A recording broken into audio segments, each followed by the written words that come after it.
welcome in, everybody. This series could go either way, and as we were just saying, the series affects everybody here. Kasva could potentially get first place in the group, and oh my god, we're 40 seconds in, he's stealing a boar. Does Daniel see that? Daniel notices it.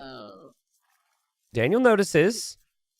And if Daniel can probably outclick Kasva, he's a little bit more faster typically, and he's getting the blocks here, and oh god, intro ruined. Intro ruined. Daniel kills the scout. Oh no, but he gets it with the... Oh, never mind. Well, I guess that's one way to solve that problem. Oh, Kasva with the gate?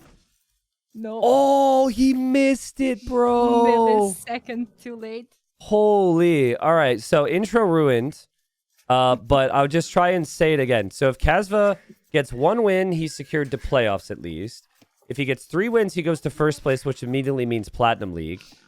Daniel needs 3 wins to survive, and if he survives, Daniel actually goes to the playoffs. I think that's pretty much it. But yeah, Daniel has not had a season that I would have expected. I think it's just because everyone else in the group has been really prepared and practicing. And then, yeah, with me is Daniela, which I didn't think about until now. Daniela, but well, welcome. This is going to be confusing. Thanks for having me. I was about to say something here. I'm not sure. You talked a bit about the Civ draft with your chat before. I think this is one of the first sets where we see the new Civs being picked, and Mapuche was, I think, Daniel's first pick. Daniel is known to play aggressive as well.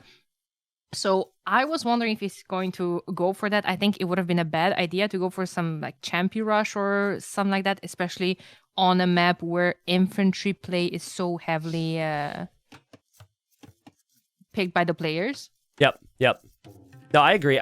I'm really curious on it because also I don't think Daniel, as Kasva's about to villager rush here, we literally cannot do our intro. It's insane.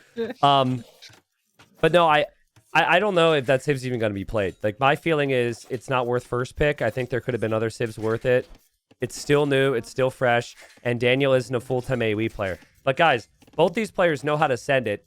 Kasva loses the scout, so he just... I think his game plan's already kind of gone out the window. And he has to be super careful. That villager's really weak. And now the villager can't really run away. So, I mean, so far so good for Daniel. I think Kasva's got to chill out here right now. Okay, yeah, I mean, sure, those houses have negative armor in Dark Age. Villagers attacking them can be an issue eventually, but those are 1, 2, 3 villagers that are idle and not bringing in any resources. Like you pointed out. Wait. What?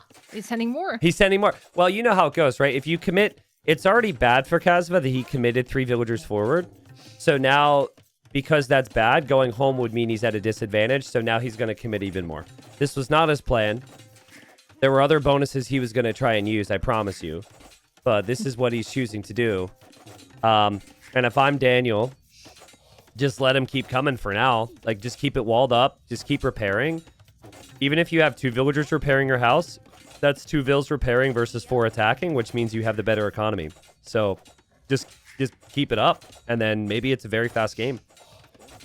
It's going to mix in some militias as well, as the first one is about to get out of the barracks. Moving on to the shorefish, that is something that I like. It's obviously way easier for Kasva to afford all of this because of his eco bonus, saving some wood on the economic buildings. Daniel needs to be careful here, because that house is actually going down, and you can't give a Vil War to Kasva. I think this is one of the rare instances where you don't even go for the shorefish, and you just play in towards archers. But so you could take the shorefish and also try and go archers. But Daniel, yeah, repairing the house. Wood is actually a big concern when you repair, and he's built his barracks for now. Still has his stragglers, which is obviously a plus here, but yeah, Kasva is starting to be a bit of a pain here. Yeah, I mean, this is crazy. I guess for Kasva, again, he was committed to this, so he's going to continue to send pressure. He has built a mill on the fish on the outside, so he'll have a lot of food income. And now he's bringing his villagers and militia this way to save their friends. And Daniel is still just... He's fine. Like, I think, honestly, if Daniel can make some Flemish militia here in Feudal, he could kill all of this. And Kasva is still forever, seemingly forever, Dark Age. Oh man, one of the most annoying comps to see, honestly. Flemish militias in skirms, Yeah. which I do think that's something that Daniel will probably want. But, like, this is... Efficiency's out the window. This is tournament energy right here, right? Like, this is just... Yeah. Kasva's just he's sending it. He's trying to be as annoying as possible. If you play perfectly, Daniel wins the game easily. But if you make a mistake, it could be over quickly as well. So, well played. He gets the walls around the fish for now. And now he's in... Kasva's militias casually just going under the TC because there was nothing to garrison.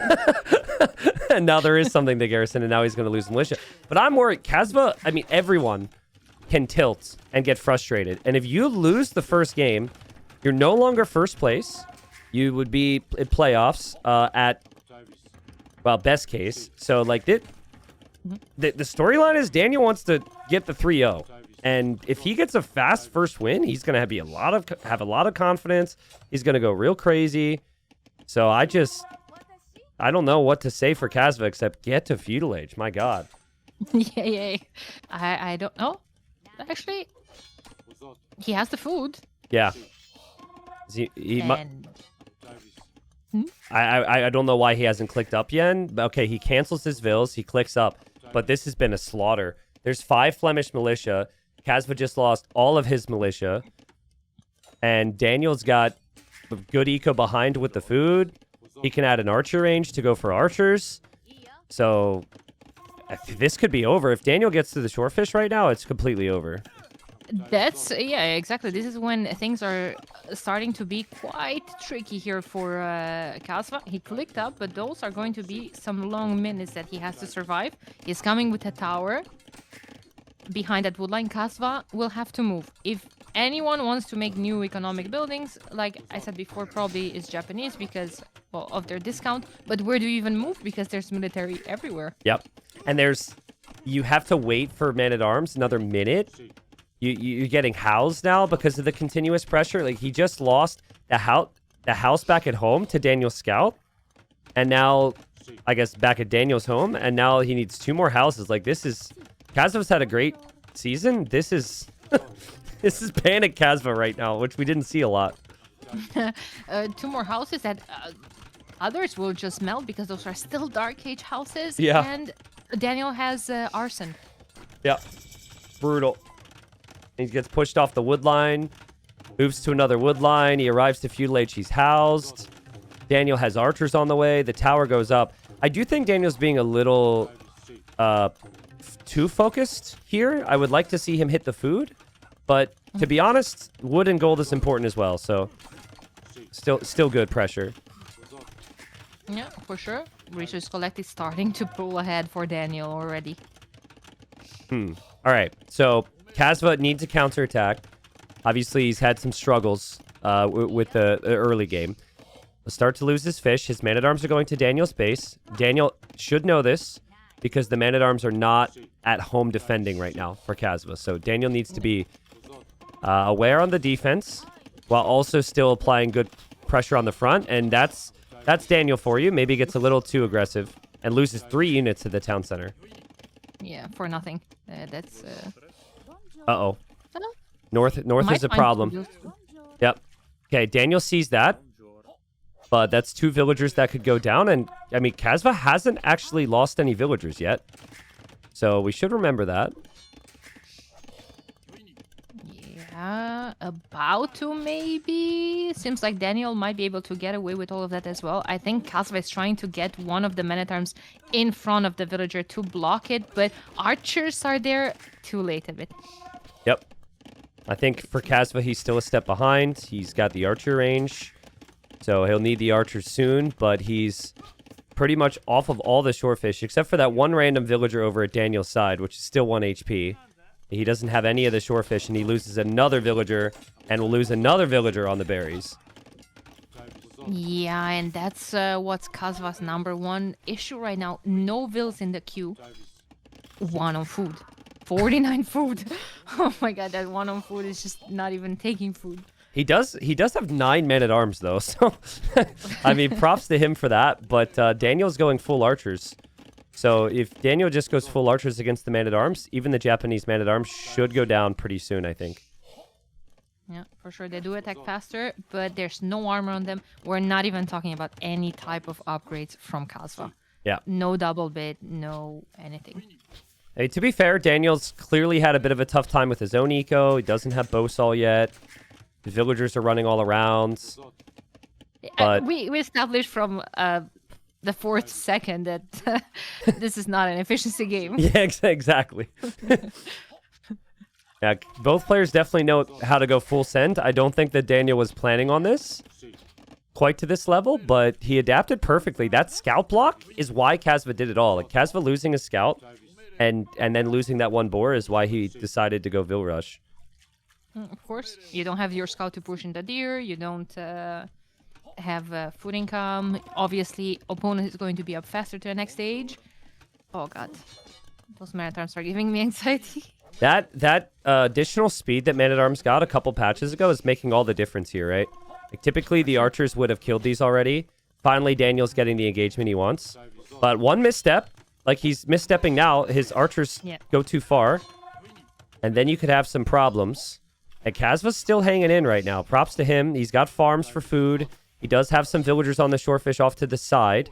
He's getting double bid axe. It's still a game where he could play, especially if Daniel can't go for any defensive towers. For sure. He is badly housed right now. That will force probably a tiny bit more idle TC time. He's already at 155 resources collected. Pulling hard ahead for Daniel. Daniel doesn't know that Kasva is sneaking to the fish. Like, that's what can bring Kasva back into this game. It's super efficient food eco. Daniel's is actually way less efficient than that. And Kasva also has the tower at home, which protects a lot of the gold in the wood. So if Daniel realizes that, the game changes quickly because he's got 16 archers. But for now, he doesn't know. I think he's also really paranoid about that Vill that was on this mill here. And so he's spending a lot of his time at home looking for that. For sure. Archers are going to move forward though on the side. Like you said, there's not really stone for another tower, which you would usually want around your mill on shorefish. Yep. I think if Kasva can find the right positions offensively and just build a couple towers, he could bring this back. Like, he's bringing a big army forward. He has all that vision on where Daniel is, and Daniel doesn't know he isn't thinking to build a tower. I don't know where Daniel's going with his archers right now, but to me, it looks like he's searching for that villager in the wrong direction. And if the archers for Kasva just go to the fish right now, like, all those villagers are dead. Yeah, for sure. And the good thing here for Daniel is that he split his military... Well, good. Depends how you look at it, because he did get a couple of kills close to Kasva's wood line, back at home. Oh, dude. Sorry. Villagers have been spotted. Daniel is running to the north, but he doesn't know that Kasva has vision there because that's where that villager is. Yeah. Oh, man. And Daniel's coming back with the archers. If he goes back with the archers instead of forward, this is great for Kasva. He has to quick wall, and this is a lot of time for Daniel off the resources. Kasva can do this. Oh my god, great reaction from Daniel though. Yeah, true. Walling those out. Oh. Kasva's villager though. Wow. Just building random gates. Oh my god. Hey, Daniel's got to be so confused though. He's probably like, where on earth does he have food? He might not even think that his opponent has the food. But that's still a lot of archers from Kasva, and Daniel oversteps with the skirms. So the skirms don't get the kills he wants. His archers will come back, though. And okay, I think he'll clear that. Daniel's also micring on the front against some villagers there. And oh my god, Kasva, did he even fight there? Feels like he threw all of his army while he was defending. He did. Yeah. Look at the military numbers. Yeah. 4 to 26 right now. But Kasva is up to the next stage. If Daniel keeps moving this way, can be game over. It's just all down to can he find those villagers. There's 11 villagers on Shorefish. He's not expecting it. Not really a shelter for them to go, yeah. I think it's underrated to sneak like this because, like, obviously it feels against the run of play. Daniel feels like he's had complete control and he thinks he'll win this game in early Castle Age. Unfortunately for Kasva, Daniel will actually see that now. But maybe the villagers stay alive because Daniel will lose the archers. Yep. Nice reaction there for Kasva to push all of that with his skirms. What's his plan in Castle Age, though? And Skirms. survive. Skirms. Yep, survive. Resources collected, he's somehow ahead. So there's that. He really needs a market. He actually has run out of wood, so he's heavy on food and heavy on gold. Having no wood is also a big issue in this map. And I think if Daniel can get crossbow and bodkin with a couple Flemish militia, he's got the much stronger army. But still, I don't trust Daniel right now. I'd like to see 2 villagers on stone this whole time, just for defensive towers. He's still super exposed everywhere, which I think is a bit risky. Yeah, I agree.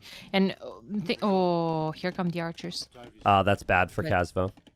Kasva's just going to bounce away from here. Well, I mean, he has food, so if you have food already, it's not too bad to be pushed off of it. As long as the vills run. But, yeah, guys, high stakes. We've got what I call tournament energy here. Neither player playing perfectly. And Daniel will go for crossbow, and the archer's still moving around despite seeing the skirms there. Kasva will get elite skirms, so Daniel will have to be very careful. Still no stone income for Daniel. Just waiting for that. It just feels like Kasva can get control over a proper wood line in this game. Yeah. He chopped through all of the one that was close to the tower, so he has no protection. Reinforcements from Daniel coming forward straight into that, while his skirms just have to chase Daniel's crossbowman. But he does run right into the skirms. If Daniel kept moving, it would have been much better. That's not too terrible for Kasva. And Daniel's not playing as much. Could be a bit rusty as the scoreline in the season suggests. But he is ahead. I'd like to see him consider some knights now or some siege to counter the skirms. I agree. He could afford it. Yeah, Flemish militia are also decent, but you would need upgrades, and he doesn't necessarily have the eco for the upgrades at the moment. There's the siege workshop, but look how many vills he pulls. He pulls like 5 vills for that. So it's just a nervous game for both. I know we said that we won't be focusing on efficiencies too much, but Kasva's eco disruption is really hurting him right now. Yeah. On top of the fact he doesn't have a market, so he's floating random 1,000 gold. Yeah. While he's really desperate for wood for a siege workshop, for a TC, for anything really. But I mean, Daniel's wood line is just as exposed, and the skirmishers are there now, and there's no defense. Daniel will have the mangonel from this middle area in a second. Kasva needs to realize we've got army from both. Daniel will trade his crossbows against the skirms, which is not ideal. But I guess he's also sort of defending the skirmishers in his other wood line. What a weird game. Elite skirmishers are actually no joke. They can do quite a lot of damage to villagers, as opposed to the feudal age ones would take forever to kill something. I think the random Flemish militia from Daniel will save him some heartache, and he'll kill some of these skirms. He's obviously losing vills, but yeah, he pushes Kasva off the wood line. Kasva's he needed to do this a long time ago. Just get out of there for the wood and move to the back. But, I mean, geez, man, even that lumber camp position is painful. It'll bump into the mining camp. Like, oh my god, everything is so messy. Oh, it's fine. And he does have a market now, I guess. And he's still in this. It feels like Daniel's good enough to... Right when you think Daniel's going to take the game, he ends up having some struggles. But he is building a second TC at least, which is also very far away from all the pressure. Yeah, and Kasva has no idea, no vision around any of that. So that will keep him safe for a while. It's just like you said earlier, just random eco away from all the aggression can go a long way in a game like this. Yep. And I think Daniel realizes now that Kasva is pretty much moved to the back, looping around with crossbows and mangonels. Kasva 49 vills, 54 for Daniel. Daniel snagging some eco upgrades, and clock is officially ticking now as far as the eco is concerned. Daniel's got good upgrades. He still has some shorefish. It's not pretty, but if this game continues as is, Daniel should win. But you lose your army once, and things start to get really complicated. For sure. I am surprised, however, that Kasva was able to afford a siege workshop. Yeah. And that's it now. A mangonel and a dream. A couple of vills there to repair would be great. I mean, Kasva can hold this. This is a tough position for Daniel to push. All Kasva needs is one big mangonel shot, and he holds. Yeah, the monk there can convert a Flemish. He kills the rest of them. Kasva can hold. The issue is the eco. Probably needs a second town center. Ideally, some counterattacks would be good. But, man, like the random dots all over the map, the random armies, it's just... I hope the rest of the series is like this. It's just not clean, but we don't get it enough, I guess. Yeah, exactly. He can afford absolutely another TC right now.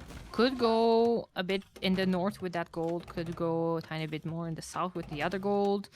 What I would like to see from Daniel is him start thinking about relics.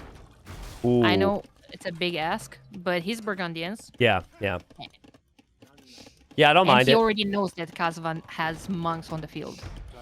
Yeah, and I think once your eco gets good enough, you could also switch into light cav here. Since you know there's monks out there, light cav make a lot of sense. Nice snipe there from Kasva, though. He just sniped a mangonel in the middle. So that's not bad. And that's what Kasva's good at. Little counterattacks could start to unravel Daniel a little bit. I think Daniel's... He's going to struggle to keep up with everything. The random knight again from Kasva goes in, snipes another mangonel. 2 mangonels down for very little investment from Kasva. For sure. Yeah. He could bring that back to heal it. He's going to look for more villagers on the shorefish. Maybe even going to get a kill. Vils could just fight that. Yeah. Never mind. The villagers fight it off. TC comes up for Kasva. Daniel's still got a very big military, and he just landed a big splat there with his siege. And he also denies the though. TC as well. Oh, man, Daniel's army activity has been crazy. I didn't expect him to do much more here, but he just keeps smashing Kasva. This is the difference between the players. If you would have asked me before the season, I would have said Daniel ahead of Kasva just because of how fast he is. Mm-hmm. And he's so great. He's known for his aggressive playstyle, I would say. Yep. And Mangonel goes down, Crossbowman still alive. He could absolutely micro away from that, but he's just choosing to be patient, which I don't mind. He has no reason to rush. Look at all the eco upgrades he's getting. Look at the pop difference. Yeah. Look at the resources collected. Daniel's locked in. He's been close to locked in the last couple of minutes, but he officially locked in. He's got 2 big armies on either side, 3 town centers now, all the upgrades he could want that he didn't have before. Daniel can survive. He can win 3-0 here tonight. I firmly believe it. Okay, let's see. Oh, he's coming to Kasva's woodline once again. Yeah. Oh, man, poor Kasva can't catch a break. Jesus. How many lumber camps is he going to end up by the end of this game? Right now he's placed 8 lumber camps. And he's placing another one. Oh, but you know what he plays down? All of those crossbowmen in the north. Yeah, that's true. That's true. Daniel forgot about them for a second. But 33 on food against 8 on food. 76 villagers versus 54. I think Daniel can make a big cav switch at some point. And if he goes full cav, it probably just wins the game. And before I thought light cav, but here I don't even know if you need to go light cav. You're far enough ahead, I think you could just try Cavalier. Yeah, I think you can end this in Castle Age. He is thinking about relics. And, well, as we know, Burgundians do have discounted technologies at their stables as well. So Yep. He did make 2 knights. I'm not really sure for Daniel. He's feeling it out, I think. Just Still microing a couple different armies, of course. But still not really certain what his plan is. Going Imp could work too. He still has some really nice control over the game. We're probably just seeing him focus more on his eco than anything. But he's not going for the kill yet. Kasva's still hanging in. But, like, Kasva has 5 Cav Archers. So that's an amazing switch, but you need to have more than that. Where is Stone for Daniel, though? Does he have, like, safe access? I guess he sees all of that back in where all those houses are. Yep. Yeah, he just put some villagers on Stone in the right TC as well, so he is thinking about that. Yeah, I just noticed that. Okay. Good. Imp and a castle might be what he's thinking about right now. Yeah, that or full knights. He's kind of in the middle. He is queuing a lot of villagers. Queuing a lot of villagers is, of course, always good, but it's been mainly villager queue and not a whole lot of army. But he's found villagers on the left side, and I mean, I wonder how Kasva's feeling, because the game started way too crazy, and now he's about to lose. But also Terz is watching, and Terz, if Daniel wins 3-0, Terz is relegated. We don't want that for Terz. No, we don't want it for Terz, but I also don't want Daniel relegated. Yeah, I don't want anybody relegated, so it's just it's punishing one way or another. True. It's funny though, he said it's more stressful than playing, and that's what other people were saying as well when they are depending on others' wins. They'd much prefer to be playing the game and just having it in their control, you know? Oh my god, I can't remember. Was it... Oh, I can't remember the tournament where Doubt was watching someone's game at a LAN event and the camera was always on Doubt's reactions. Yeah. Oh, big shot from Kasva. Not bad. Let's see the crossbows. 2 big shots from Kasva. Okay. Military counts even for the first time in what feels like the whole game. Except for Dark Age, obviously. And you called it Cavaliers in the queue. Yeah. And 10 knights on top of all of the ones on the field. Yeah. He's gonna go full kill here. Yeah. And Daniel has multiple stables to produce them. He'll have 6 stables soon. And Kasva doesn't have monks anymore. And I think Kasva is slowly coming to the conclusion that he's been bested in the first game, which should mean promotion for Classic Pro to Platinum. So that's huge for Classic Pro. But the next 2 games still play a role on where players end up, including Kasva. I would like to see +2 prioritized here from Daniel as well. He's raiding a lot. There's CA range units on the field. Yeah. Oh my god. Or that castle. I mean, that works too. Yeah, I think he probably wants that upgrade, but he's just going full send at the moment. There is a counterattack from Kasva in the back. Those Cav Archers would be a headache, but not as big a headache as that castle. That castle's perfect. Should take down the town center. Only way Daniel loses now is if he doesn't kill the CA in the back of his base somehow. The thing is, he already added a ram on the side as well. He could bring back the ram, take care of all the production building from Kasva as well. Yeah. This will. I'm kind of curious though. Like, will Daniel realize that he doesn't have +2 armor? I guess his army's still good enough where he can hold on and mix in a couple skirms. Yeah, he's got so much army. The thing is, I might be wrong, but I was under the impression that for a couple of seconds I saw it in the queue. Maybe it was. Maybe it was. Maybe he misclicked it. He misclicked cancel it, I mean. Yeah, it could have been. Well, luckily the game is... Luckily he's far enough ahead where it's not really going to matter here, right? Yeah, there's the upgrade now. He probably asked himself, like, why is my Cav dying so quickly? And answers the question. Yeah, for sure. If you look at the minimap, full map control for Daniel, Kasva is going to struggle to defend. Yeah, I mean, CA from Japanese, quite a power unit, but I mean, Daniel really wants to seal the deal. He's even added skirms in defense. He already has ballistics, fully upgraded units. Well, as fully upgraded as they go for Burgundians, I guess. Kasva, he can, like anybody, he can tilt, right? And he can have an off day. And that was why the intro to the series was rather interesting, because so can Daniel. And I just find Daniel to be such a big confidence player that after this game, Daniel's going to be feeling like it's very likely he can win 2 more. He's probably going to be like, I smashed this guy, right? Like, I mean, and then Kasva's sitting here like, this game is clearly over, and he refuses to call it. He seems really either disappointed or determined, but this is, if I'm a Kasva fan, I'm a little worried he hasn't tapped out of this and just moved on to the next game. Like, this is brutal. Yeah, for sure. Daniel even playing it safe at this point. He knows he has full control over the game, putting a defensive castle in his eco. Yep. While just clicked up imp. Yeah, and he drops the castle with like 1 Vil because he knows it's going to go up. Rams are on the way. Big Cavalier army's on the way. Imp is on the way. And game 1 goes to Daniel. I'm going to immediately pull up the stats. But these 2 more games are pretty critical. Absolutely. And, well, Kasva knows. He knows for a while that he's pretty dead. There's no reason to just drag it for too long. Well played for Daniel. It was a crazy game, number 1. I honestly hope the entire series is going to be like this because I love games like this. Chaotic, a lot of action. If you want drama in the group, you should be rooting for Daniel in the second game, guys, because that is if Daniel goes up 2-0, that's where a lot of people start to sweat. Here we are. Quest for Danny Boy to survive, get into the playoffs, or be out. He needs 2 more wins. Kasva will just need 1 win. We have a pause. But yeah, Bengalis for Kasva, Vikings for Daniel, new water balance. We have Hawks now. There's a lot of technologies have been moved into university for Navy.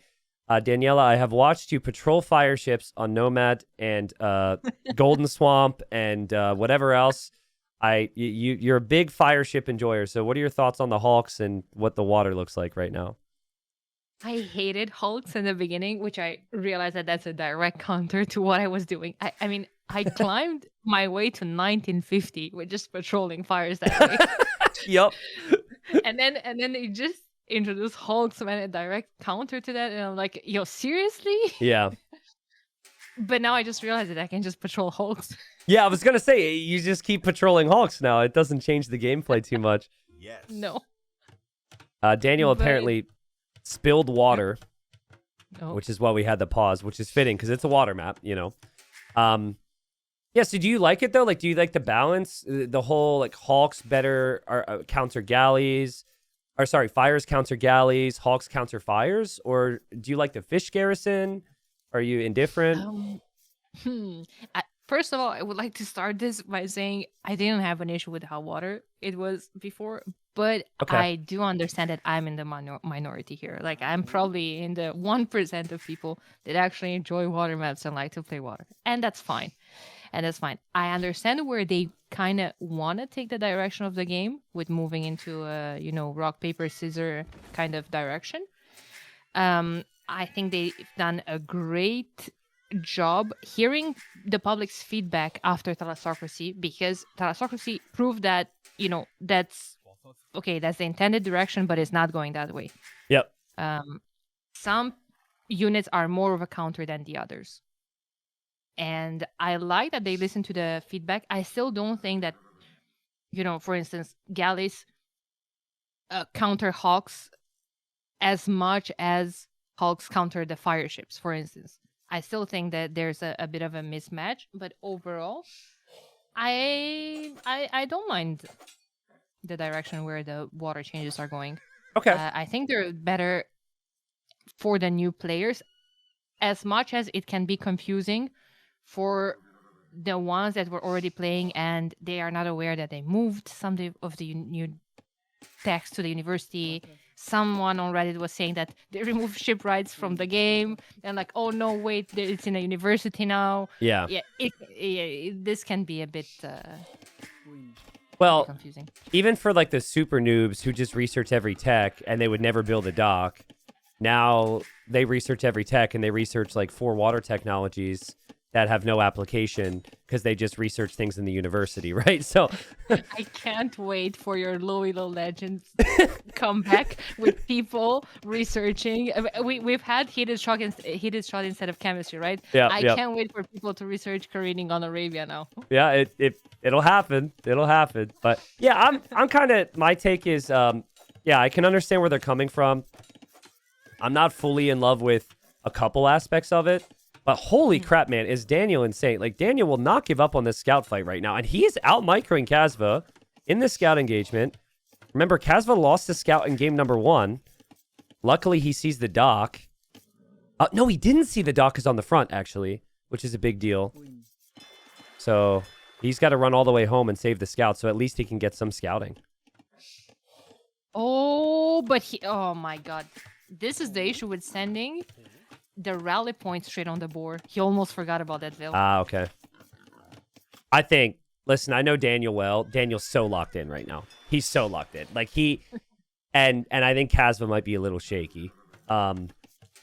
Daniel is just so extreme in how he sees things, and I think game 1 going as well as it did influences even this right here, right? Like, this whole scout fight, he's so locked in. Look, he's not going to run into the TC. No freaking way. He is going to look now, and he's going to hover around for that scout, and he sees that his opponent didn't push deer, and he's looking for the dock. He did miss the dock with the transport ship, but I see a confident player right now, and that confident player is walking with a villager, which if Kasva looks at his transport, he could see, but I think he misses it. Yeah, I mean, we cast a lot of these games, and a lot of times we were saying, yeah, how unlucky. Kasva saw that for sure. There's a lot of things to pay attention to. Do you know? Probably not aware of that. Does the scout heal in a transport ship? I don't think so. No. Oh, okay. Daniel's scout could get trapped here. Okay. Uh-oh. Well played from Kasva. Well played from Kasva. He doesn't even need to fully build the gates. He could just attack with the Vil. And now Daniel will try and take the gate down, so he wastes the wood, but he can't do it, and Kasva kills the scout. That's huge. Such a menace when he's still microing his scout while trapped inside of those gates. Yeah. For a split second, I thought that Daniel is sending the Vil forward after he scouted the back dock, but he missed the dock. Yeah, he doesn't know. Exactly. And if he had the scout, he would have confirmed the dock position. Now I have no clue what he's doing. It He's still going could be... straight up there. Brother! Brother! No! Well, Daniel's quick walls are good, but let's see if he could do this. The scout being weak is a big factor. Daniel deletes the barracks. And Daniel gets the quick wall down. That villager, especially if he gets free wheelbarrow, Kasva is never killing with villagers. Oh my Like, God. Daniel's quick walls are insane. He's on the move. Now, Kasva probably thinks it could be a forward dock, so he immediately drops the back dock, which I don't think was his initial plan. Daniel is going to go 2 docks on the front, so he's just pivoting and changing his strategy now. I would have thought Kasva will try to go for some heavy back dock economy, go fast castle, Ratas. Yeah, maybe. Might be risky though on Northern Crossing with military being able to just cross with or without a transport ship. I mean, game 1, we had like villager rush and chaos. Now we got Daniel choosing to bring a villager forward and still getting the quick walls. Again, the villager for the Vikings would be slightly faster now, so it's even tougher for Kasva to do anything about this. And Daniel keeps doing ring around the rosy, and he will build the barracks there. So Kasva has to respect that. Kasva might react with his own barracks. It could also try and wall the villager in, but now Daniel says, no, you don't. I'm going to just build more palisades. Like, Daniel, my friend, like, is this what you need to do right now? I don't understand. He's just enjoying himself. Not even building that barracks. Like, yeah, look at me while I'm building more palisade walls. Look how many vills he is queued as well. He's queued 9 villagers right now. It's just Lewis level of villagers queue. But I think it's a critical point that we brought up. He never knew where Kasva had the fish. So he's going Hawks, but but it takes a really long time for the Hawks to get there. Daniel's also gotten housed. So, like, he was really badly housed for a second. He is bringing another villager around the right side now, too. Will Kasva see that? No. Just No. passing. Oh my god. This is just... Weak scout, but still. I mean, in theory, galleys counter Hawks, right? It still takes time to mass them. I like Kasva's position right now as long as he isn't pressured on land by anything, and he is going for full walls at the moment. Yeah, an issue here is that if you're going galleys, I think I would like to see him mass the galleys. Yeah. Like, Also, at least oh mass, my god. three Oh or my four of god. them. Oh my god. They're Just both massing. AFK. They're both AFK. Okay. They both noticed at the same time. Daniel's building a tower behind the wood line with the Sneakville. You're right, though. The galleys, low numbers of galleys are really difficult to micro and control, and especially in high pressure games. Especially with Hawks being faster as well, on top of all of that. But galleys do shred Hawks. Like, this is without fletching, and the Hawks go down fast. Yeah. So I think Daniel should be switching fires now, and he is going to switch fires behind. He's also going for a forward stable, which is very odd. Like, remember, this is Kasva's home map. Of all the maps where Daniel's going to struggle, it would be this. Kasva just needs to hold. He just needs to hold and somehow manage his victory. Otherwise, game 3, good luck. That is a map that Daniel's very comfortable with. For sure. And now, well, at least that tower forced Kasva to move his wood line. Yeah. But Daniel is not on stone behind all of this, so it's not like he can just tower again. Maybe he should. Not yet, anyways. He is on stone right now. See, the fires tank a lot more than they used to. The fires are really strong. Fletching it might now be necessary, but still the micro from Kasva's solid. Micro from Daniel's also solid to save the fire, and now his Hawks are going in for the fish. I think that's the key right now, Daniela. Kasva will have the better navy, but if he loses his fish, it might not be worth the investment. For sure. What I expected, honestly, from that random ville would be a back dock. Yeah. For direct pressure. But maybe that was his plan. That was just unfortunate with, making the first building in the opponent's vision. Daniel's relocating his fish into the back, so his fish are safe from the galleys. Kasva is distracted right now, so his galleys are running right into a lot of fires. His fish are all garrisoned. He does not have a lot of food eco. And now Daniel has random scouts out of nowhere, which no one ever does. So Kasva wasn't expecting it. Yeah. And I mean, Kasva doesn't see it right away either. This is really good for Daniel. My god. Oh, he's bringing all of his vills to vilify this. Oh my god. He walls his own units inside. Okay, Daniel. Okay. You do you. You do you. Live your dream. But Kasva, no dock in the north or anything. Kasva's galleys are looping all the way home. He still hasn't killed Daniel's fish. He still can't really fish. He's got the scouts trapped. Daniel still builds a stone wall now, like directly in the opponent's walls, which makes very little sense. But what does make sense in this series after all? It's just pure chaos. Oh my god. This is... I don't know if it's perfect Age of Empires, but it's entertaining Age of Empires. Is it me, or it feels like the docks are doing more damage to the ships compared to Thalassocracy? I don't know because I didn't watch any Thalassocracy, but I could tell you that the docks shred ships. It's very strong. Yeah, I think it didn't feel that way in my opinion, but then again, might be just it's been a while. Honestly, since then as well. it looked a little ridiculous, but well played from Kasva to trap the scouts, and he didn't lose that much, right? All Daniel is fighting for here is initiative. He just wants to force reactions from the opponent. It doesn't really matter what it is. Daniel just wants Kasva to have headaches because of him. So that tower's kind of weird, but at the end of the day, he's got a tower on the left side. He's got some military action on the right side, and he's walling up the stone. Like, it's not going to be an easy time for Kasva long-term in this game if Daniel's still hovering all around. And this is before we even talk about the Viking Navy in Castle Age, right? Is that the initial Vil, or did he just brought another one? I think that's the initial Vil that the went other one all around. Yeah, the other one. Also, Daniel's fires are going to patrol down to the south now to pressure the fish again. Daniel still has the fish. Kasva has not had a dock in the back, everyone. That's a transport ship that's just been chilling there. Daniel also... Wait, no, it's another Vil because Daniel has a dock on the front now with a random fishing ship. Yeah. Yeah. It's another. I think you just brought another one. It's just random chaos. But if you're faster than your opponent and your Vikings, random chaos could maybe work well. Daniel's on the way up to castle. Kasva casual 19 on berries. Why not? But like gameplay like this melts your brain, right?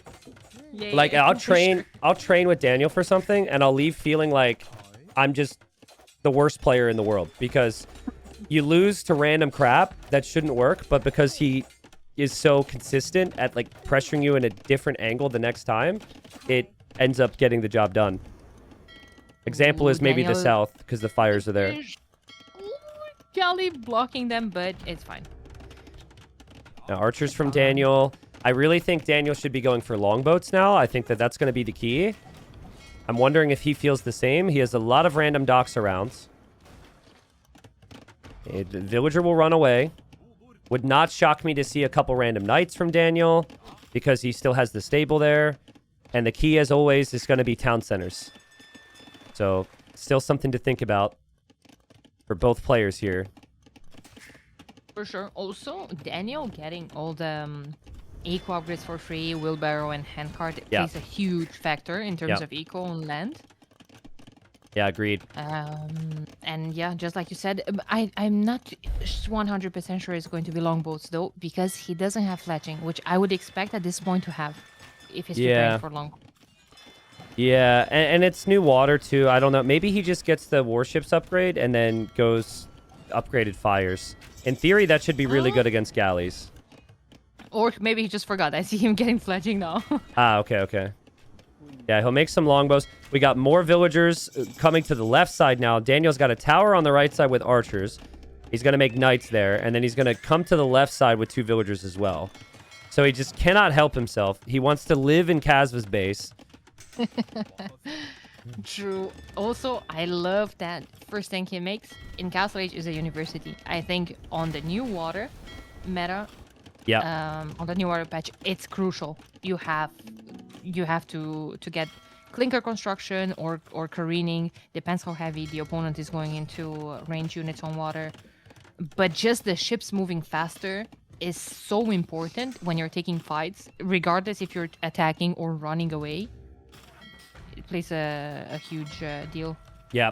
I don't think that's why Daniel's going to get it. Hate to disappoint you. I think that he probably doesn't know those things.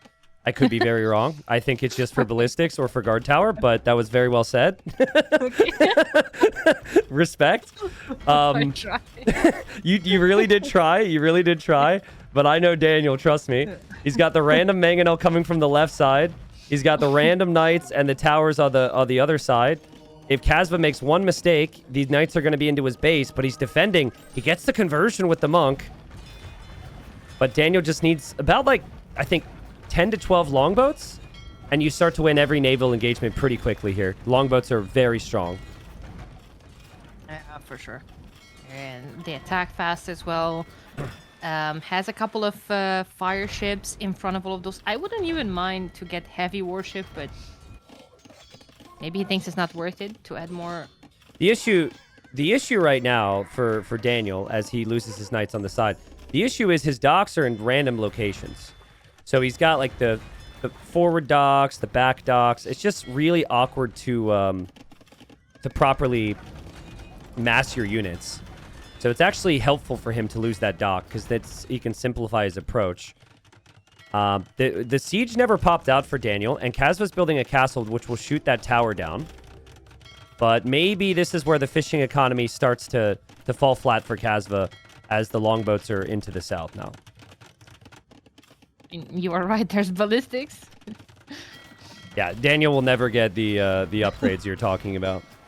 Oh, He might need a Castle tech went tree up. pause because I don't even have it memorized which is which, and I played migration last night and I had to do a tech tree pause. So I've been abusing migration. I'm back to 1700. and is it just pure Hulk spam or is it No, a mix? It's combo. It's a mix. Yeah, Okay. you can't really go against someone that starts playing from Feudal Age, Water, and his full galleys. Okay. Well, there's a concern for Kasva, and the concern is he spent so much of his time focusing on land this game that he's now being reminded that this is actually a water map. And so I'm looking at Daniel's economy. It certainly could be better, but he has very healthy eco upgrades. He was able to get Bowsaw, able to get Horse Scholar, and the ships are just going to be patrolling and hovering all around. And Daniel is like, if he just 3TC booms and spams boats right now, he's got Tower still denying some stone and gold. He's got good map control, and he could just control the whole game. Sure. And there's that Viking eco working for him. Resource collected, he's pulling ahead quite convincingly. Just like you said, water control is kind of there for him already. Yeah, he's gonna just full clear this, Daniela. Yeah. And actually, if he full clears this, he opens up that space to maybe come in and take the position with some other army. Yeah. He's denying a really big chunk of gold there from Kasva as well. Yeah. Kasva's other gold, which is near the tower on the right side, is also denied by Navy long term. So it's really bad for Kasva to lose water control right now. Mm-hmm. For sure. And once those longboats clean the Navy, they do so much damage against the docks as well. They just melt everything. Buildings, whatever they can reach. Yep. And Daniel's eco is flying now. It's like the point in Castle Age last game where he had 2 armies and was just full 3TC. It's the same thing. 3 TCs really fast. Eco's flying. Like, this is exactly where Daniel wants to be. And, yeah, the Kasva wants a counterattack with some Ratha to do something, and there's longboats just waiting for it. It's impossible. Longboats are just... longboats, sorry, are just shredding. Yep. The Rathas. And they lost some Pierce armor in the last patch as well. The thing I will say is you do need to play it a little bit slow on this map. Daniel does have the lead, but if you try and go for a forward castle without any protection, you could overextend. So I think you're honestly just playing towards Imp. And in the Imperial Age, you could control the stone and the gold and win with longboats and cannon galleons, essentially. So I could see Daniel, he's a little chaotic. I could definitely see him trying to do too much right now. Is that fishing line, Daniel? Yep. Daniel? Is that a new tag? Fishing, yeah, true. He got a new tag. That's like the first fishing upgrade now. And then you can still get gill nets. There was a random galley in the back from Kasva that he forgot about, which was sniping some of the fish. Oh my god, look at Kasva trying to get that relic. He sent 2 monks. I don't even know where. Oh god, he sent them after the tower that has the archers inside, yeah. He was trying to heal one with the other that was being attacked, but no, it didn't work. I don't see... Okay, here comes Daniel with a transport. I don't see what Kasva can do. I honestly have no idea what I can tell him. Except for get some units over to Daniel's side, but that's kind of tough when you're surrounded by this navy. What on earth do you do? He's trying to come back on water. He's massing fire ships. He's getting careening, which will offer him an extra pierce armor against those longboats. Okay. But now Kasva really needs to get clinker construction, because otherwise he cannot catch up with this longboat. Yeah. I don't know the cost of clinker construction, but there it is. It's 100 food. I don't know the wood, but it's relatively cheap for the value it gets you. Okay, well, here goes more Ratha to counterattack. Daniel is still patrolling that area, so the Ratha just get melted again. Daniel will kill that. Daniel will build, pretty soon anyways, a castle in the middle. And if Daniel were to just continue his patrol... Oh my god, yes. He sees the castle! Yeah. Does he see the castle? Does he notice that? Oh, man. He does. Fun fact, I just checked those. They have 21 kills on them. How many of those are just random Rathas? Yeah, like at least 10. Yep. Yeah. That's still fine for Daniel, though. He didn't see the castle, but he's got enough longboats.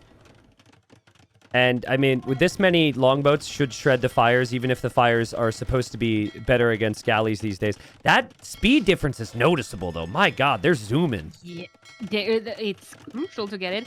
And now I'm not sure if Kasva will think about it, but now there's siphons, which will give those fire ships a charge attack.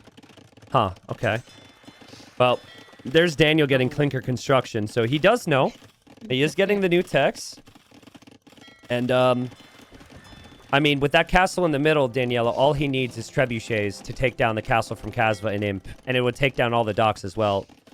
For sure. So and he's gonna get them in 1 minute until Imp and Kasva is nowhere near close to clicking them. Let's just... I'm going to have to repeat this. If Daniel 3-0s, he goes into the playoffs on the weekend to potentially become platinum. If he loses 2-1, he's relegated. That's the situation, okay? And if Daniel does end up going to the playoffs, Kasva is out of the playoffs, and then Turs is relegated. So, massive, massive stakes here. Kasva is just losing all his navy behind his base. He just clicked up to Imp, but I think he's going to have a huge surprise to see Imp coming in just now for Daniel. Yeah. Daniel's just smashed him. Yeah. Daniel has just completely smashed him. He set up water in Castle Age by just being a complete menace in Dark Age and Feudal Age with the villagers on both sides. And then, wow. This was an amazing game. I loved this game. Chaotic in the beginning, but just, not messy like last time without efficiencies and all of that. Yeah. This was the perfect balance for me. This is my favorite type of game to cast. I mean, is there pressure on Kasva? Absolutely. I'm wondering what the pressure is like on Daniel now, because the first two games, it was like, whatever, let's give it a shot today. But now, this next game decides so much. This is crazy. I'm pulling up the stats here, Daniela, before game number 3 starts. Daniel's the host of the lobby, so they're probably going to be in the next game in a second. But so this is the way it shapes up, everybody. Right now, it's confirmed Classic Pro is first. It is confirmed Stone Please is second. Look at all the 50-50s on the screen right now. We have 3 players' fates decided. One player will get playoffs, one player will be alive in gold for the next season, and the other player's relegated. We have 3 players, Daniela, at 7 wins right now. With one more game in the group. Oh my god. The last game of the group, pressure must be crazy high on Daniel right now. Like he needs to get it out. He knows that probably as well. Yeah, but he's been playing so well. He plays with just this confidence that he can never lose. That's what this feels like. Like some of the stuff that he's doing is just so bold. If he was playing against someone he thought he would lose against, he wouldn't send that many vills. He's just pure vibes, pure energy. I'd be curious to see maybe Turs could give us some insights on how nervous he is at the moment, because Turs is watching. But I think we were right to assume that game 1 will kind of dictate their confidence and their mental state, and it makes sense, right? Yeah. I mean, it could have put, if Kasva wasn't on tilt because of how he played the first game, now he might be on tilt because Daniel must be the most annoying player he's ever played against on that map, right? Random villagers on his island. Yeah. You feel a little like flexed on, right? Like that happens to you and you're like, come on, like it doesn't even feel like a real game. Yeah, it feels like a champion rush at that point. Yeah, I got to take a screenshot of this and save this because this is just special. Like this is what we want out of these groups, right? It's so cool. For sure. And not to mention, this last game, decider, high stakes, last game in the group, Daniel has a lot at stake here. It's on his home map. Yep. He must be feeling, he has already a confidence boost. He's up to 0. He's been in the dominant position this entire series. What are we gonna see there? Way, probably way against Georgians. Yep. Both good civs. Kasva likes the map too. But yeah, let's just repeat this, folks. So if Daniel wins, he goes 3rd place in playoffs. Kasva goes 4th place. Turs is relegated. If Kasva wins, Kasva goes 3rd place in playoffs. Turs is 4th place. And Daniel is 5th place and relegated. This is insane. It's crazy. It's not like it's not even just win or like stay alive. Like win or it's not like it's fighting over 4th and 5th. The fact that we have a change into 3rd place and 5th place is ridiculous. But yeah, I think Kaz was good on this map. Like this is Daniel's map pick, but Georgians is a good Civ pick. Kasva has a lot of experience on Reverse Acropolis, so I actually don't think it's too bad a map for him. Quite an interesting Civ matchup as well. I've been seeing Wei versus Vietnamese so much that I'm sick of it. Nice to see Georgians sprinkle in there. I think they have, I don't know, a more interesting matchup with Georgians, because Georgians have some eco bonuses, but only in Castle Age. Feudal Age feels like it's better for Wei to prolong it more. Yeah. I think a lot of it's going to depend on how Daniel can wall, right? Like he's been very chaotic. If he can wall and play structured, it could be very strong for his Civ because the extra eco upgrades give you the additional vills. But yeah, welcome in to one of the craziest situations we've ever had in all Titans League seasons, folks. So to repeat, if Daniel wins this game, he goes 3rd place, which means he's in a best of 7 to potentially go platinum on the weekend. Okay? If he loses, he is relegated down to Silver League. Like Daniel is, to put it mildly. yeah, he goes down to silver. And if Daniel does win and he gets into that playoff, that pushes Kasva out of the playoffs, so he doesn't even have the chance. And then Turs is relegated. And if Daniel loses, then Kasva does go playoffs. Yeah, Daniel's down, and Turs is at least in gold for the next season. So Turs is sweating. Daniel's gone for the Wei. And then we have the Georgians for Kasva. But like I was saying, I think this is a comfort situation for Kasva too. I know it's Daniel's home map, but Georgians are really good for this map, Daniela, with the mule cart. And Kasva's usually a player that likes to play standard land maps, just like Daniel. A mule cart for free is so important on a map like this, where you want a faster uptime. It's probably going to be a scout opening, if I would be to guess, from both of them. Yeah. So you can keep everything on food. That mule cart is already one of your buildings as well. Yep. You save some wood. You just can keep 1 or 2 vills even for later on wood, and just place a mill. Before you know it, you're already up to the next stage and pumping scouts out. Yeah. Sorry, Daniela. Stream, are we back? Are we good? I think I had a slight drop. Oh no. I think we're fine. All of Twitch and YouTube is here to watch this because of this moment, so we're crashing. The viewer count must be a lie. It must be millions of people. Daniel's gonna get greedy here, pushing a deer from the middle, which is kind of funny. He does know about the other ones, but obviously both players are gonna want the fast feudal age time. Golds. Kind of similar for both, but really it's just a map about the woodlines. It is so difficult to lock this map down if you don't have the outer woodlines, and even then the outer woodlines are kind of horrible. Yeah, for sure. They're quite sparse. Usually used as part of the walls more than woodlines to take. Just like you said, you would definitely want to go to the hill to the better woodlines. For multiple reasons, right? You don't want to give the position to your opponent fully. You don't just want to wall yourself and, let the opponent put pressure from the hill.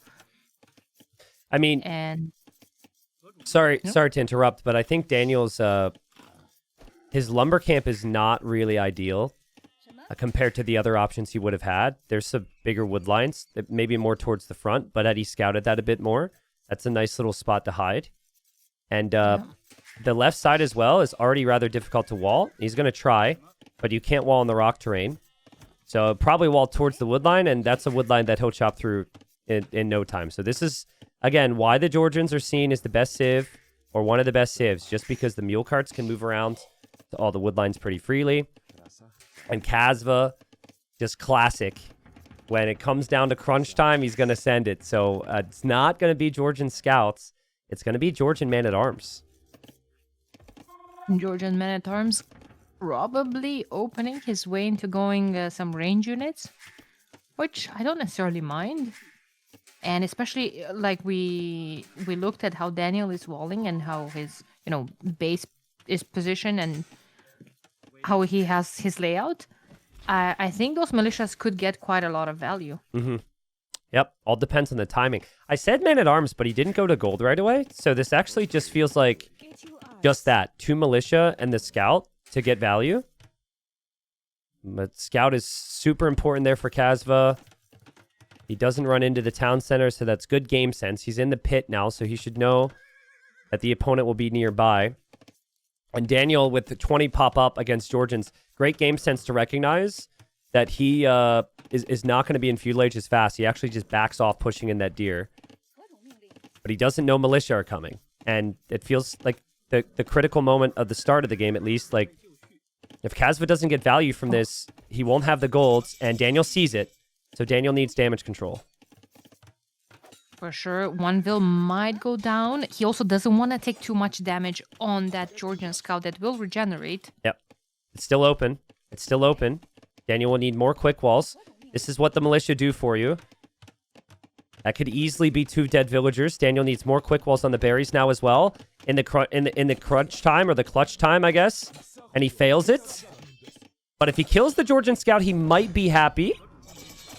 Okay, he kills the scout at least. That's not too terrible. You'll recover a villager at least with the way. For sure. Already gonna be here soon with double bit in the queue.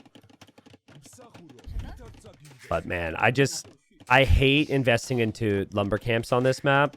It's so uncomfortable. And if you're going to have 2 lumber camps, you ideally have the lumber camps in a better position. Back at home, Kasva's just going to wall. And normally I'd be critical. You're not on gold. You can't follow it up with archers. But I think that's okay. This has made life really difficult for Daniel. So I think it's fine to just play safe and wall up considering the stakes. Kasva, I think he's gonna go a couple of skirms, maybe just to harass and make the vills inefficient. They already kind of are. Like, yeah. Just going to put some pressure. Well, just walling his base, chilling back at home, setting up his eco. He got both double bit and horse collar already.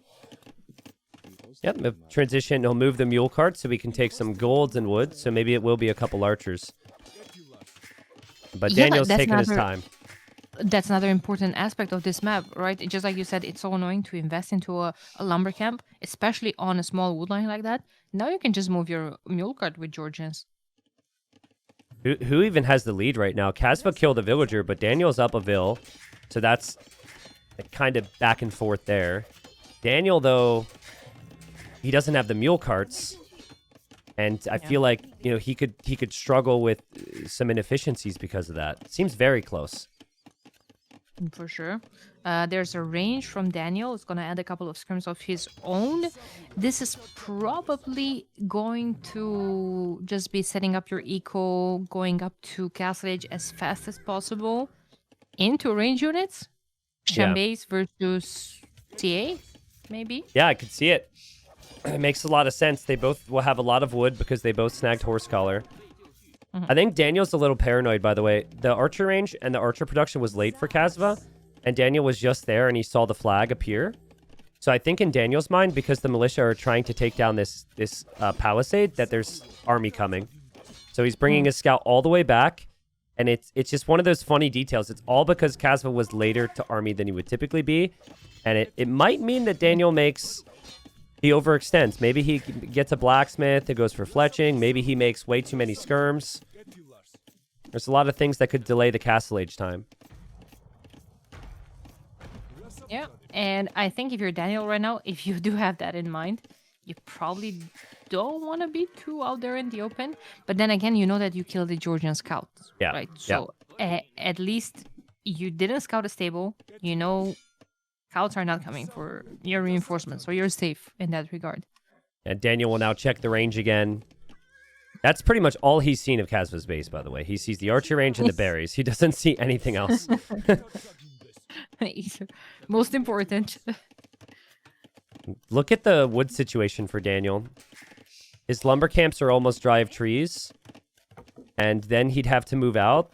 It gets really uncomfortable. Tiny detail, though. He did he only scouted one tree on the left. But that would be a nice area to town center later if he knew that whole wood line was there.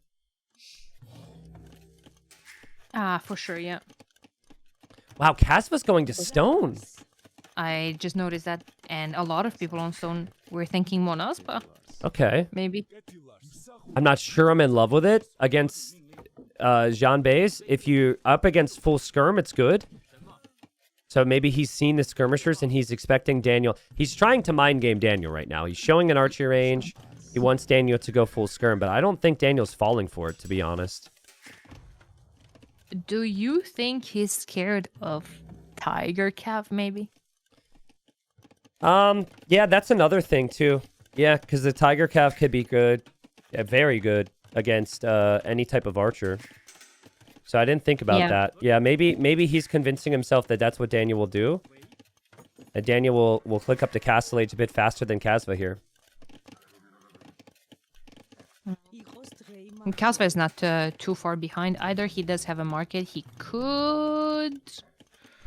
It doesn't need to. Maybe just the next force drop and he's up a couple of seconds at LTC time, but not too tragic. They're both actually dead equal in terms of... Scouting is key here. If Daniel could somehow notice that and see the stone, then he could know what he's going to be up against. I'd still think if he goes double range Jean Bays, he's in a good position army-wise. It's just, is it going to be double range, and will he have the wood for it? Wood it's the biggest concern, and his eco is kind of set up for food more than anything, but there's the second range. That's the thing. So he still has a scout. He absolutely could scout that. Yeah. He's keeping the scout forward. He doesn't see a second range. So I feel like if you're going to ranges, like you would put them forward. You wouldn't hide your second and your third range. I don't know, somewhere behind your TC. Oh, wait. The archers for Kasva left and went into his town center. So now, again, he's trying to make Daniel panic. Make Daniel think that there's like 10 archers coming and make him make skirmishers here. But Daniel's not doing that. Daniel's not taking the bait at all this game.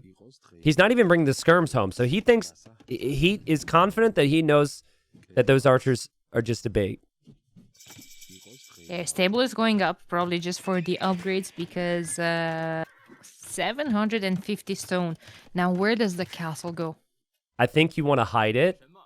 It's weird. On one hand, you want to hide it because you don't want Daniel to know. But on the other hand, you need to secure as many resources as possible. Right. You would want to secure a woodline forward. Yeah. But he's kind of hiding it behind there. And Daniel's going triple range. He's making Jean Bays. A very good unit. They did nerf this unit. I think it was a triple nerf, right? It's more expensive. It takes longer to produce now. And then... Well, maybe it was just a double nerf. I don't remember. He is getting +2 immediately, though. So Kasva is definitely expecting Shambays from the way. Oh, which, like you said, it was such a powerful unit. He can't see the castle. Like, how crazy is that? I love Fog of War in Age of Empires. It's so amazing. And then the other detail, too, from earlier is he just missed out that that's a woodline instead of a random tree in the south. He's caught in another random tree. Castle will go up. It should kill the scout. And then he... No what? fletching. No fletching. That's funny. All right, well, the Jean Bays are here, and the Jean Bays could actually disrupt the gold. So Kasva needs to be careful. And now he knows. Well, and now he sees the castle. Yeah. All right, so a couple things here for Daniel. Obviously, you need a town center to secure a wood line. Ballistics would be great. Husbandry would be great, because currently you're going to be outrun by the Manaspa. But Manaspa are not necessarily the tankiest unit. With Bloodlines, they only have 90 HP. So I really like triple range Cav Archer units in this situation. I agree. I would love to see a monastery slap down, though. Yeah, you have to choose, though, like between a monastery or a university, and at least in Daniel's case. And Daniel is I mean, still there's running a out of table. wood. Like, he does not have a wood line secured. He has a lot of food. But Kasva will go for the counterattack. And if there is a single hole here, this could become problematic for Daniel very quickly. Oh my god, I hate that lumber camp, but I understand it. Yeah. I still hate it. Yep. I think husbandry being in already for Kasva is very nice. Daniel's hoping to group up with the rest of his units and run away. I think Daniel could benefit from a market right now. But then again, your wood spend is on everything else. So it's kind of tricky to justify. Hopefully he has bloodlines in queue in that stable. It is in queue, and now he has the speed. And, ooh, Kasva's making a run for that town center. That's risky, especially because Daniel sees the villagers. But Daniel needs to wall at home as well right now, Daniela, because the Manaspa could be in. Absolutely. A house is gonna go up. There's some reinforcements there. No, they're in. They're in. Yeah, they're in. This could be complete mayhem for Daniel. He will likely make mistakes here. All the other Jean Bays are somewhere else. They're stuck in the middle. And that's exactly what Kasva wanted. That's exactly what Turs wanted, who's watching this right now, hoping for Kasva to win. If Daniel loses this game, Turs is safe. Oh, man. Oh, but the town center is now getting denied by the Jean Bays. This is insane pressure. All of the vills are going to go down. Some vills are going to go down behind Daniel's base as well. Half of his wood lines vills are not working. Yep. It just, honestly, it comes down to can the military numbers that they both have be enough. For Daniel, I think it's enough to clear up the raid, but he's lost a lot more than Kasva. For Kasva, his food eco is still good enough, and I think he can come out and complete the TC. So I'd say advantage Kasva right now. Poor Daniel. Look at all of his farms expiring, and then like, oh, am I really even? Is it even worth receding this? Yeah, but look at the military count. He's got 18 Jean Bays, so he can just run to the middle, drop a town center there. His unit doesn't cost food. So Kasva's in a state where he has 3 town centers to produce vills, and then he also needs to produce cav out of a castle. And the other thing is the castle doesn't necessarily protect a lot because he had to hide it before too. So not easy. For sure. For sure, he does get that DC up and control over a good wood line. In the meantime, half of his units got a couple more kills in terms of vills. 7 to 9. Kasva needs to just avoid these Jean Bays. Avoid the Jean Bays, get some raids in. Churches in defense are always a valid option here. I'm still looking back at Daniel's eco, and it's seen much better days.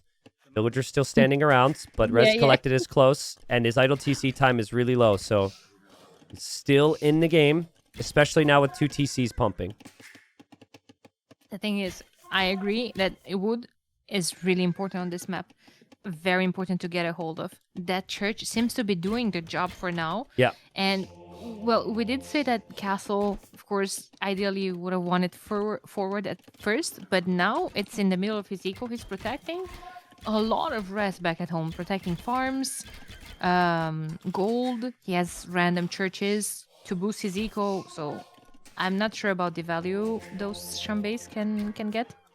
Well, you can force idle time because the eco's only going to expand more. So the farms for Kasva are idled on the left. He's starting to lose that. Kasva tried a counterattack onto the forward TC, and that got immediately garrisoned. So Daniel's locked in with the micro. But Daniel now doesn't have gold. So he went from not having wood. Now he's got 33 on wood and 3 on food, and he doesn't have gold. So has to correct that. He's diving underneath the TC. Kasva garrisons and Daniel backs away. So much micro from Daniel right now. And yeah, exactly. He's microing the other group of Shambés in the same time. Yeah, but Kasva's holding. He garrisons. For Daniel, he would have wanted to at least stay alive in gold, right? Like, this was never supposed to be the storyline. I thought he was destined to at least stay in gold. Maybe make it to platinum, but everyone's been practicing more than him and more active on the game. And he has to now complete the sweep. If he doesn't do so, if he doesn't win this game, he is silver. So good luck, silver. I think Daniel will probably just destroy everybody there. But let's see if that actually happens. Here comes the raid from Kasva, and Daniel sees it. Immediately, yeah. In the meantime, Kasva does have a second this second castle going up in front of his forward TC. Great castle spot, because otherwise, I think that's exactly where Daniel would have came forward with his own castle. Yeah, I agree. I think that's what Daniel's building up towards. The Manaspa break through the palisades so quickly. There's actually just a hole there from the trees being chopped. And now Daniel wants to go forward for a castle, but he doesn't know. He doesn't know there's a castle there from Kasva. Daniel is just going to leave his base as is right now. If he sees that castle, though... Daniel? Wait. Daniel? Daniel. No. Okay, he sees it. He might place it on Kasva's face at home now. Yeah, exactly. What if he just goes deep into... Oh, okay. Well, no. It's... He's gone too far. He's no going back. And you need this to be a good castle. He's gonna place a castle there. Oh no, but here comes the Monaspas. Yeah, Manaspas are actually coming home. Kasva can see this from a long way away, and Daniel will place the castle there. There's also a lot of scorpions for Kasva. Will the castle go up? My God. Church is being built. Those go up fast. And now Daniel is taking a downhill fight. The thing is, the church will not range. The church will not range, but the scorpions can. And Kasva has a 20 villager lead. Is this it? Does Daniel get relegated? Does Kasva make playoffs, or does the castle complete and all the army goes down for Kasva? He's tossing all of his army to deny this. I mean, literally, he's killed almost every villager here. The castle's at 80%. 2 villagers, 20 HP. I don't think Daniel can complete the castle. But he's not in the... Oh, my God. Oh, wait. Lady? No. Lady? She's 5 HP. Go! 81%. Waller. Wall. No, she's dead. Castle denied. That could be the game. Score says it's close, but Kasva's held on. More scorpions are on the way. Daniel will probably bring more villagers. There's more villagers coming forward. Oh my God. I mean, ballistics is on the way for Daniel. I like this from Kasva. You church it, and then you also just full wall it. You can't allow any surface area to build. Oh my God. Daniel's gonna leave it. He's gonna leave it. You have to. Yeah. What do you do at this point? Do you delete that castle? Leave it for later. Hope that your opponent stays there. And you hope that the score right now is because you have an even vill count, but you don't have an even vill count. Whew. Kasva's played so well, Daniela, to control the map. That castle he placed was at the perfect time. And now he has more access to gold. He's expanding. Not reacting in time, though. He's fine. Yeah, I mean, Daniel's going to do what he can, but I still don't know if he can easily fight back that amount of scorpions and Manaspa. Also, kind of smart from Kasva to leave the army there and start to ram the castle. So even if the vills were to come in to complete it, then the castle just ends up going down. Yeah, for sure. In the end, I think the difference in this game was the unit for Daniel needed wood all the time, and then he just completely ran out. And Kasva's raids made it really difficult for Daniel to keep track of things properly. You could see it again here. Like, he runs into Manaspa, it has to back away, and then he has the other group, and it just takes so much micro for the CA. For sure. While Kasva has +2, all of those Manaspas just get more attack while having a group of 7 or more. Yep. Just patrol, have +2, don't care too much about all of those arrows. Snipe some vills, come back home. They will regenerate. Yeah, I think being late on ballistics, obviously this was a wood problem, but being late on ballistics really hurt Daniel here, because there's a lot of instances where he's chasing these units, and now he might actually be able to kill them, but it was missing them before. But he deleted his castle, so he got some stone back, I think. Maybe not. Maybe it got destroyed. Yeah, I think those rams deleted the castle. Okay, all right. So he lost basically a full castle, right? 650. And he still can't find the Manaspa in the south as Kasva runs away. Well played, Kasva, on the way to Imp. Wait, Scorpions? Scorpions would need ballistics. It's in the queue. Also, fletching would be good. That would help the churches and the castles. I feel like the players got a tiny bit used to, just the 6 range without them being affected by the range upgrades. Yeah. That changed since the last patch. Yep. They're essentially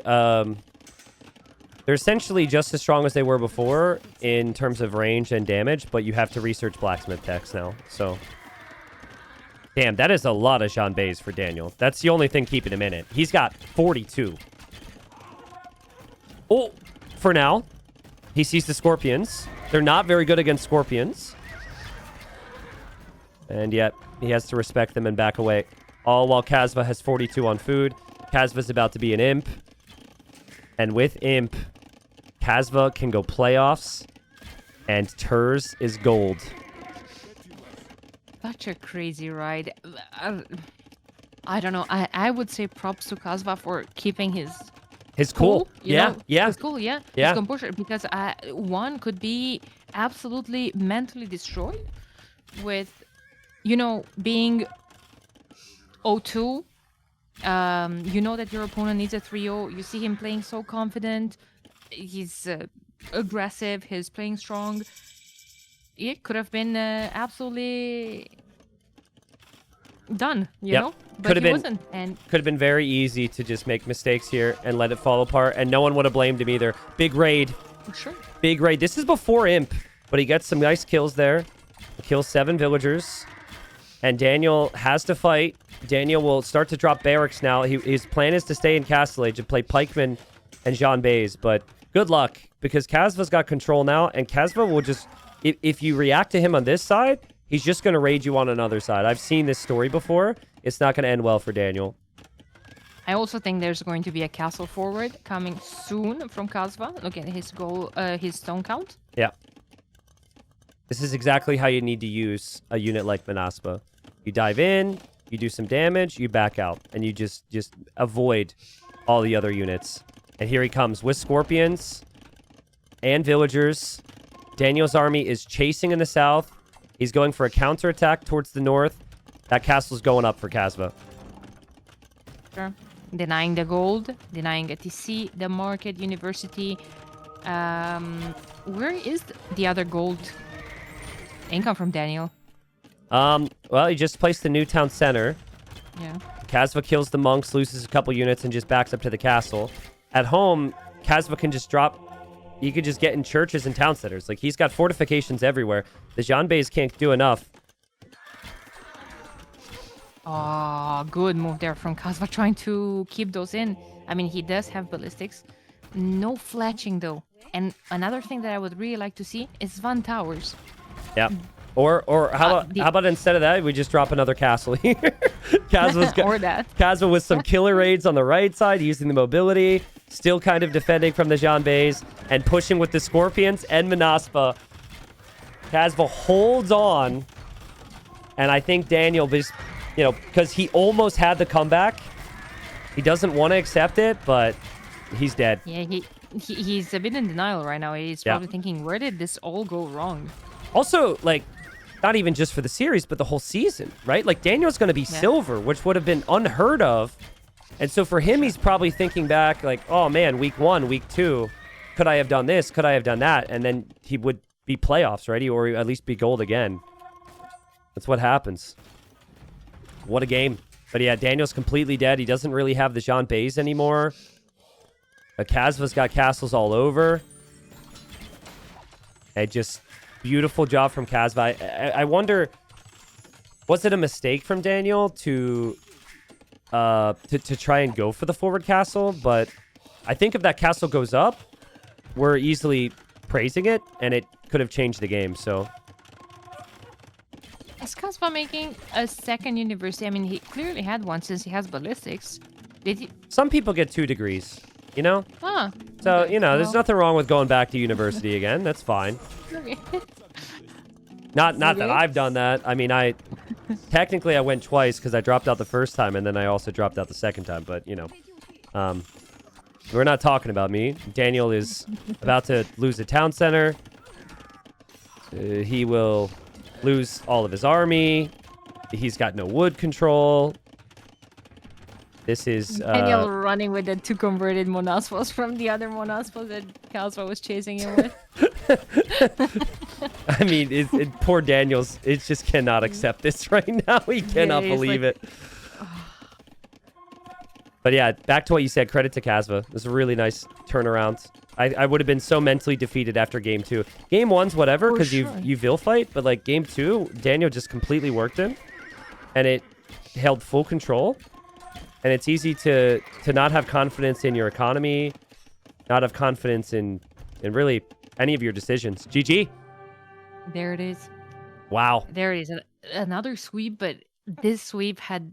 Oh, not sweep, sorry. My bad.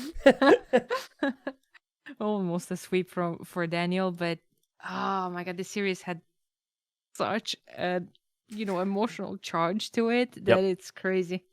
I mean, I don't know if we've ever had a situation where it has come down to the final game and have it matter for so much. But when it could have gone different directions, Kasva could have not been in the playoffs. Turs could have been out of Gold League for the next season. Kasva puts himself in the 3rd place position, and Turs will be back in gold. So the group ends. Classic Pro 1st place with 10 wins. Stone Please 2nd place with 8. Kasva 3rd place with 8. Losing out on the tiebreak of head-to-head versus Stone Please. And then Turs and Daniel also tied with 7, but Turs beat Daniel 2-1. So also they had their head-to-head tiebreak, which is why Turs ends up being gold again. That was beautiful Age of Empires there, Daniela. That was something. Absolutely. Crazy series. And again, props to both of them. Feels bad to have Daniel in the Silver League for next season. You're absolutely right. Yeah. But in the same time, I can't help but just be glad for Kasva, because it does feel like a deserved win. Like, I don't know, he grinded a lot, he prepared a lot in the last couple of months. Like you said, just beautiful. Age of Empires describes it perfectly. I'm curious to see how Daniel does in Silver League, because I'm inclined, with what we saw this performance here, I'm inclined to think Daniel's going to completely crush. But Silver League's been really competitive, and people have been practicing sometimes more in Silver League than for Gold and Platinum League as well. So it'll be maybe a bit of a wake-up call for Daniel, who felt like he was probably Gold at minimum, that, yeah, many people are improving and getting better, and it's not easy to stay alive even in Gold. So I don't also, Turs is safe. Yep, Turs is safe. Turs, any thoughts right now?